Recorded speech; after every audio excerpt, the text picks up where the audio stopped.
Reach engagement ছাড়া আপনি monetization পেলেই টাকা ইনকাম করতে পারবেন। সেটা কিভাবে সেই টিপসই কিন্তু আজকে শেয়ার করতে যাচ্ছি। তো আজকে কিন্তু রান্না করতে যাচ্ছি পটল দিয়ে মাছ। আর এই মাছটা আমার কাছে বেশি ভালো লাগে যেহেতু একদম টাটকা আজকেই এনেছে। আর সেই মাছটাই রান্না করতে যাচ্ছি। তো এখানে আমি নিয়েছি মাছ আর এখানে পেটের চাক আর সেই সাথে পিঠের চাক ২ টাই আছে। কারণ আমাদের বাসায় যেহেতু বাচ্চা আছে, বাচ্চারা নরমালি পেটের চাকটাই বেশি খায়। তো ওদের জন্য নিয়েছি এটা। তো যাই হোক মসলাটা মাখিয়ে তারপর ভাজতে চলে যাব। আর সেই সাথে আপনাদের সাথে আজকে শেয়ারও করে নেব কাজের ফাঁকে যে আপনারা আপনাদের ভিডিওতে যদি রিচ এনগেজমেন্ট না হয়, যদি মনিটাইজেশন চলে আসে তাহলেও আপনারা যেন টাকাটা ইনকাম করতে পারেন সেই একটা টিপস আপনাদেরকে বলে দেব। তো সেই কারণেই বলছি যে দেখা যায় আমাদের মনিটাইজেশনটা কিন্তু এমনিতেই চলে আসছে। এখন কিন্তু অনেক বেশি ফলোয়ার্স এর দরকার হয় না। অনেক বেশি আ দেখা যায় মিনিটের বা ওয়াচ টাইম এর দরকার হয় না। তো আপনারা যারা একদম অ্যাক্টিভ থাকেন তাদের পেজেই কিন্তু ফলোয়ার্সটা চলে আসছে। মানে মনিটাইজেশনটা চলে আসছে তাদের কিন্তু ফলোয়ার্স এর দরকার হয় না। তো সেই ক্ষেত্রে কিভাবে আপনারা টাকাটা ইনকাম করতে পারবেন? একটা কথা হচ্ছে যদি দেখা যায় কেউ মনিটাইজেশনটা পেয়ে গেছেন, তখন দেখা যায় আপনি কিন্তু ভিডিও ছাড়ছেন ঠিকই, কিন্তু ভিডিওটা রেগুলারলি না।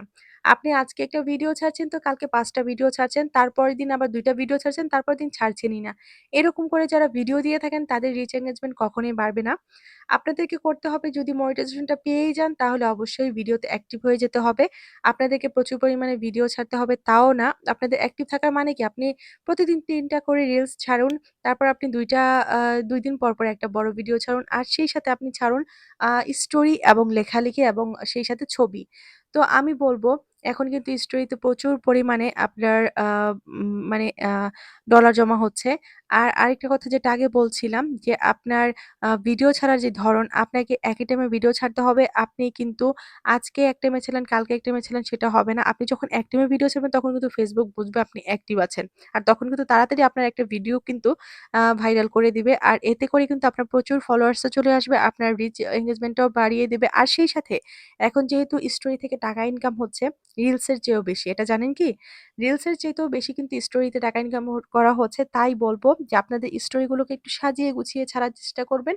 একটু সুন্দর করে ছাড়ার চেষ্টা করবেন। আর এতে করে যেন আপনাদের কোয়ালিটিটা মেইনটেইন করবেন ভালো করে। যেন কোয়ালিটিটা খুব ভালো হয়। যেন একটা মানুষ যদি একটু দেখে সেই ভিডিওটা যেন পুরোপুরি দেখার চেষ্টা করে বা ওই আপনার স্টোরি ধরে যেন আপনার বড় ভিডিওতে চলে যায়। এরকমভাবে আপনি স্টোরিটা ছাড়ার চেষ্টা করবেন। আর স্টোরি থেকে কিন্তু এখন প্রচুর পরিমাণ আর্নিং হচ্ছে একদম রিলসের চেয়ে বেশি। তাই স্টোরি দিয়েও কিন্তু আপনারা টাকাটা ইনকাম করে ফেলতে পারবেন। আর তাই আপনি স্টোরিতে প্রচুর পরিমাণে মনোযোগ দিন। কারণ এখন যারা Facebook নিয়ে কাজ করছে, যারা তাদের দেখা যায় আগে একটা প্রোফাইল ছিল সেটাকে পেজ বানিয়ে ফেলেছে। আর সেখান থেকে কিভাবে টাকা ইনকাম করবে? তারা তো কোনো রিলস আপলোড দিচ্ছে না। তেমন করে একটা ভিডিও তৈরি করছে না। তারা নরমালি যেখানে আছে সেখানকার একটু রিলস আপলোড করে দিচ্ছে, একটু বড় ভিডিও, একটু বাহিরের চারিপাশটা একটু ভিডিও করে ছেড়ে দিচ্ছে। এটা হচ্ছে নিয়ম। আর সেই সাথে তারা টাকাটা ইনকাম করছে কিভাবে? তাদের ছবি থেকে এবং স্টোরি থেকে। স্টোরিতে কিন্তু বেশি কিছু লাগে না। শুধু সুন্দর মতো কোয়ালিটিফুল একটু দৃশ্য কিন্তু ছেড়ে দিলেও কিন্তু স্টোরিটা ফেমাস হয়ে যায়। তো যাই হোক সবাই ভালো থাকবেন।